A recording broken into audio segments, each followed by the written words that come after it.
രാമു, സോമു, ഇന്ന് അമ്മാവനും അമ്മായിയും നമ്മളെ വീട്ടിലെ പൂജയ്ക്ക് വരുന്നുണ്ട്. ഹായ്, അമ്മാവനും അമ്മായി ഇന്ന് വരുന്നുണ്ടോ? സോമു, അമ്മായി ഈ തവണ വരുമ്പോഴും നമുക്ക് സമ്മാനങ്ങൾ വാങ്ങിക്കൊണ്ടുവരുന്ന നീ വിചാരിക്കുന്നുണ്ടോ? എന്തെങ്കിലൊക്കെ വാങ്ങിക്കൊണ്ട് വരുന്നെന്ന് ഞാൻ വിചാരിക്കുന്നു രാമു. കഴിഞ്ഞ തവണ വന്നപ്പോ നല്ല ഭംഗിയുള്ള പാവക്കുട്ടിയും ബോർഡ് ഗെയിം എല്ലാം വാങ്ങി തന്നതല്ലേ? അതെ അതെ. ഹായ് അമ്മാവാ, അമ്മായി വരൂ വരൂ. രാമു, സോമു, എന്തൊക്കെയുണ്ട് വിശേഷം? നിങ്ങൾ വലിയ കുട്ടികളായല്ലോ. എന്താ കുട്ടികളെ, നിങ്ങൾ വിചാരിച്ച പോലെ ഞങ്ങൾ സമ്മാനം മേടിച്ചു കൊണ്ടുവന്നില്ലേ? നോക്ക്. ഇല്ല, അതെ അതെ. ഇങ്ങോട്ട് നോക്ക് സോമു, എനിക്ക് സൂപ്പർ ഫാസ്റ്റ് ഓടുന്ന റേസിംഗ് കാറാണ് കൊണ്ടുവന്നിരിക്കുന്നത്. എനിക്ക് ട്രെയിൻ. നല്ല രസമുണ്ടല്ലേ?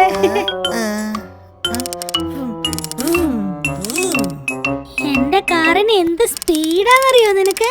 റോട്ടില് എന്ത് വന്നാലും അടിച്ച് പൊളിച്ച് ചീറി പാഞ്ഞങ്ങനെ പോകും.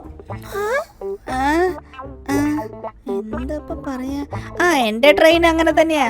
എത്ര പേരെയാ ഒരേ സമയത്ത് കൊണ്ടുപോകാന്നറിയോ? ചുക്ക് ചുക്ക് ചുക്ക് ചുക്ക് ചുക്ക് ചുക്ക് ചുക്ക് ചുക്ക്. എന്റെ കാറ് തന്നെയാ നല്ലത്. എന്റെ ട്രെയിനാണ് അതിനേക്കാളും സൂപ്പർ. നോക്ക്. അല്ല അല്ല, എന്റെ കാറാണ് സൂപ്പർ. എന്റെ ട്രെയിനാണ് ഈ കാറിനേക്കാൾ നല്ലത്.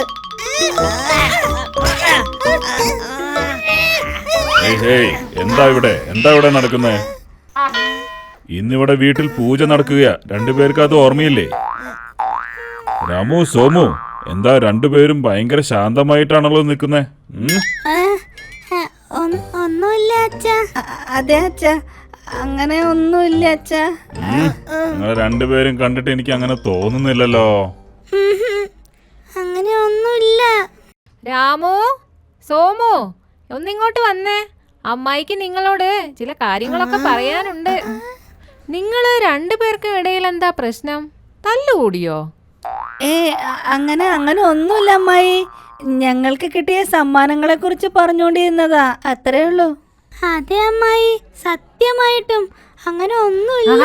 എനിക്കെല്ലാം മനസ്സിലായി. ഞാൻ തന്ന സമ്മാനങ്ങളല്ലേ നിങ്ങൾക്കിടയിലുള്ള പ്രശ്നം?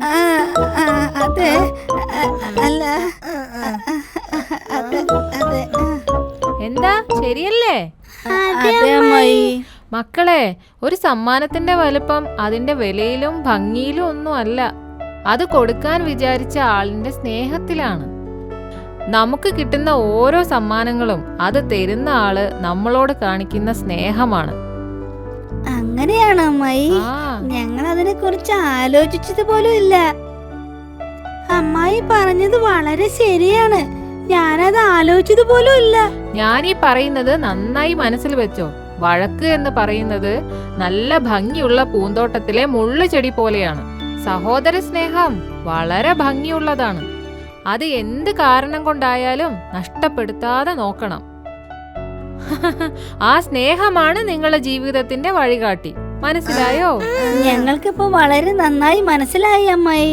ഇനി ഏത് ട്രെയിൻ ആയാലും കാറായാലും ഞങ്ങളുടെ സ്നേഹത്തിന്റെ ഇടയിൽ വരില്ല അമ്മായി. വാ സോമു, നമുക്ക് ഒരുമിച്ചിരുന്ന് കളിക്കാമെന്നേ. എന്റെ സ്പീഡ് കാറിന് ഒരു റേസിംഗ് ട്രാക്കും നിന്റെ ചുക്ക് ചുക്ക് തീവണ്ടിക്ക് ഒരു റെയിൽവേ ട്രാക്കും നമുക്കിടാം.